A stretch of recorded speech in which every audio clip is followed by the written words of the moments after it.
श्री नलिन कुमार कतील।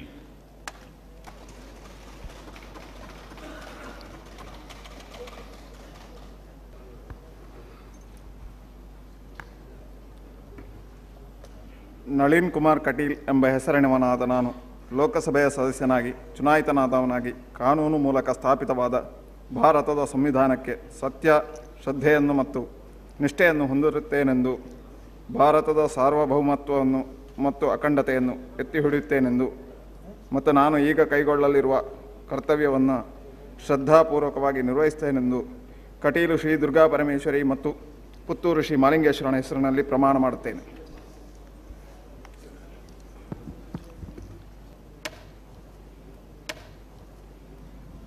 ಶ್ರೀ ನಳಿನ್ ಕುಮಾರ್ ಕಟೀಲ್.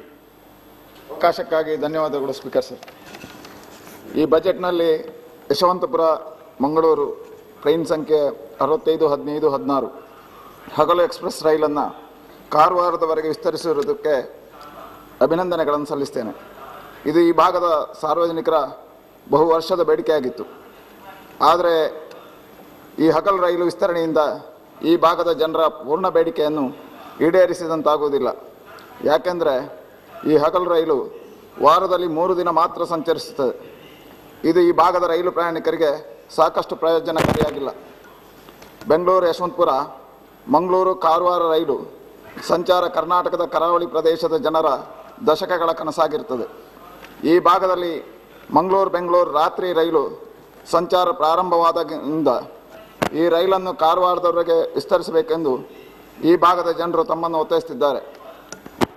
ಈ ವಿಸ್ತರಣೆಯಿಂದ ಕರ್ನಾಟಕ ಕರಾವಳಿಯ ಉಡುಪಿ, ಕುಂದಾಪುರ, ಭಟ್ಕಳ, ಮುರುಡೇಶ್ವರ, ಕುಮಟ, ಗೋಕರ್ಣ ಮುಂತಾದ ನಗರ ಯಾತ್ರಾ ಸ್ಥಳಗಳಿಗೆ ಹಾಸನ, ಮೈಸೂರು, ಬೆಂಗಳೂರು ನಡುವೆ ನೇರ ಸಂಪರ್ಕ ಉಂಟಾಗುತ್ತದೆ. ಕರಾವಳಿ ಕರ್ನಾಟಕದ ಭಾಗವು ಈಗ ಅತಿ ವೇಗದಲ್ಲಿ ಔದ್ಯೋಗೀಕರಣವಾಗುತ್ತಾ ಇದೆ.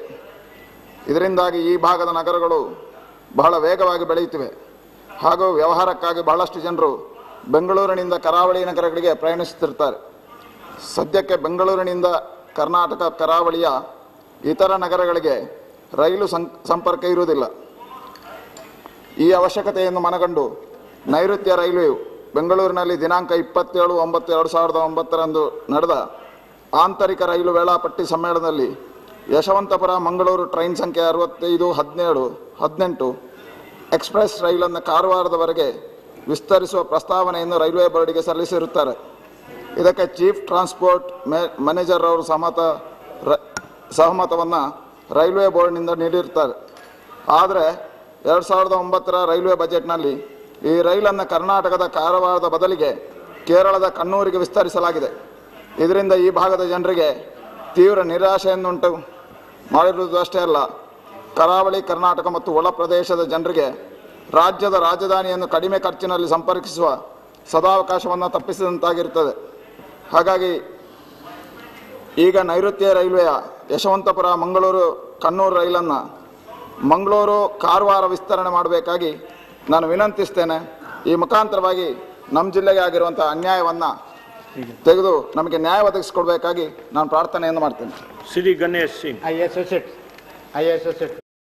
श्री नलिन कुमार कटील जी.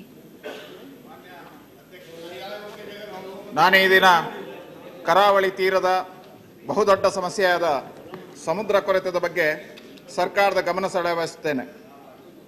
ನನ್ನ ಜಿಲ್ಲೆ ಮತ್ತು ಲೋಕಸಭಾ ಕ್ಷೇತ್ರ ಮಂಗಳೂರು ಕರಾವಳಿ ತೀರದಲ್ಲಿ ನೆಲೆಗೊಂಡಿದೆ. ಸಮುದ್ರ ಕೊರೆತ ಕರಾವಳಿ ಜಿಲ್ಲೆಗಳ ನಿರಂತರ ಸಮಸ್ಯೆಯಾಗಿದೆ. ದೇಶದಲ್ಲಿ ಸುಮಾರು 2,000 ಕಿಲೋಮೀಟರಿಗೂ ಹೆಚ್ಚು ಕರಾವಳಿ ತೀರವಿದೆ. ಅದರಲ್ಲಿ ಕರ್ನಾಟಕದ ಕರಾವಳಿ ತೀರ ಸುಮಾರು 280 ಕಿಲೋಮೀಟರ್ ಇದೆ.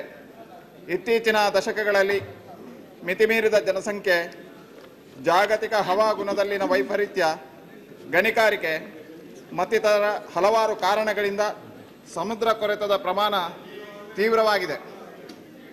ಕರಾವಳಿ ತೀರದಲ್ಲಿ ವಾಸಿಸುವ ಜನರು ನೆಮ್ಮದಿಯಿಂದ ಬದುಕಲು ಸಾಧ್ಯವಿಲ್ಲ. ಲಕ್ಷಾಂತರ ಜನ ಮೀನುಗಾರರು ಮತ್ತು ಅವರ ಕುಟುಂಬಗಳು ಕರಾವಳಿ ತೀರದಲ್ಲಿ ತಮ್ಮ ಜೀವನೋಪಾಯವನ್ನು ಕಂಡುಕೊಂಡಿದ್ದಾರೆ. ಈ ಸಮುದ್ರ ಕೊರೆತದಿಂದ ಅವರ ಬದುಕು ದುಸ್ತರವಾಗಿದೆ. ಮಳೆಗಾಲದಲ್ಲಿ ತೀವ್ರವಾಗಿ ಅವರೆಲ್ಲರನ್ನ ಸ್ಥಳಾಂತರ ಮಾಡುವಂಥ ಪರಿಸ್ಥಿತಿ ನಮ್ಮ ಜಿಲ್ಲೆಯಲ್ಲಿದೆ. ಮತ್ತು ಗಂಜಿ ಕೇಂದ್ರಗಳ ಮುಖಾಂತರ ಅವರ ರಕ್ಷಣೆಗೆ ಸರ್ಕಾರ ನಿತ್ಯ ಪರದಾಡುವಂಥ ಸ್ಥಿತಿ ಬಂದಿದೆ. ಇದನ್ನು ತಡೆಗಟ್ಟಲು ಕರ್ನಾಟಕದಲ್ಲಿನ ಆಡಳಿತಾರೂಢ BJP ಸರ್ಕಾರ ಕೂಡ ಪ್ರಾಮಾಣಿಕ ಪ್ರಯತ್ನ ಮಾಡುತ್ತಿದೆ. ಏಷ್ಯನ್ ಡೆವಲಪ್ಮೆಂಟ್ ಬ್ಯಾಂಕ್ ಜೊತೆ ಒಪ್ಪಂದ ಮಾಡಿಕೊಂಡು ಒಂದು ಯೋಜನೆಯನ್ನು ಸಿದ್ಧಪಡಿಸಿದೆ. 3 ಹಂತದ ಈ ಯೋಜನೆಯನ್ನು 2018ರ ಒಳಗೆ ಪೂರ್ಣಗೊಳಿಸಲು ಉದ್ದೇಶಿಸಲಾಗಿದೆ. ಆದರೆ ನಾನು ಕೇಂದ್ರ ಸರ್ಕಾರಕ್ಕೆ ಒತ್ತಾಯ ಮಾಡುವುದೇನೆಂದರೆ, ಭಾರತ ಸರ್ಕಾರವು ಸಹ ಮುಂದೆ ಬಂದು ಈ ಯೋಜನೆಗೆ ಬೇಕಾದ ಹಣಕಾಸಿನ ನೆರವನ್ನು ನೀಡುವುದರ ಜೊತೆಗೆ ತಾಂತ್ರಿಕ ಸಹಾಯವನ್ನು ನೀಡಿ ಸಮುದ್ರ ಕೊರೆತವನ್ನು ಶಾಶ್ವತವಾಗಿ ತಡೆಗಟ್ಟಲು ಸಂಬಂಧಪಟ್ಟ ರಾಜ್ಯಗಳಿಗೆ ಸಂಪೂರ್ಣ ಸಹಕಾರ ನೀಡಿದಲ್ಲಿ ಮಾತ್ರ ಕರಾವಳಿ ತೀರದ ಜನತೆ ನೆಮ್ಮದಿಯಿಂದ ಬದುಕಲು ಸಾಧ್ಯವಾಗುತ್ತದೆ. ಆದ್ದರಿಂದ ಕೇಂದ್ರ ಸರ್ಕಾರ ಈ ನಿಟ್ಟಿನಲ್ಲಿ ಒಂದು ರಾಷ್ಟ್ರೀಯ ಯೋಜನೆಯೊಂದನ್ನು ರೂಪಿಸಬೇಕು ಎಂದು ತಮ್ಮ ಮೂಲಕ ನಾನು ಕೇಂದ್ರ ಸರ್ಕಾರವನ್ನು ಒತ್ತಾಯ ಮಾಡುತ್ತೇನೆ. ಅವಕಾಶಕ್ಕಾಗಿ ಧನ್ಯವಾದಗಳು. श्री नलिन कुमार कटील। ಅಧ್ಯಕ್ಷರೇ, ನಾನು ಈ ದಿವಸ ಲಕ್ಷಾಂತರ ಜನರ ಮಾತೃಭಾಷೆಯಾದ ತುಳು ಭಾಷೆಯ ಬಗ್ಗೆ ಸದನದ ಗಮನವನ್ನು ಸೆಳೆಯ ಬಯಸುತ್ತೇನೆ. ನನ್ನ ಮಾತೃಭಾಷೆಯು ಹಾಗೂ ಪಂಚ ದ್ರಾವಿಡ ಭಾಷೆಗಳಲ್ಲಿ ಒಂದೂ ಆದ ತುಳು ಭಾಷೆಯು ದೇಶದ ವಿವಿಧ ಭಾಗಗಳಲ್ಲಿ ವಾಸಿಸುವ ಲಕ್ಷಾಂತರ ಜನರ ಭಾಷೆಯಾಗಿದೆ. ಕರ್ನಾಟಕದ ಕರಾವಳಿ ಜಿಲ್ಲೆಗಳಾದ ದಕ್ಷಿಣ ಕನ್ನಡ, ಉಡುಪಿ, ಚಿಕ್ಕಮಗಳೂರು, ಕಾರವಾರಗಳಲ್ಲಿ ತುಳು ಭಾಷೆಯನ್ನಾಡುವವರಿದ್ದಾರೆ.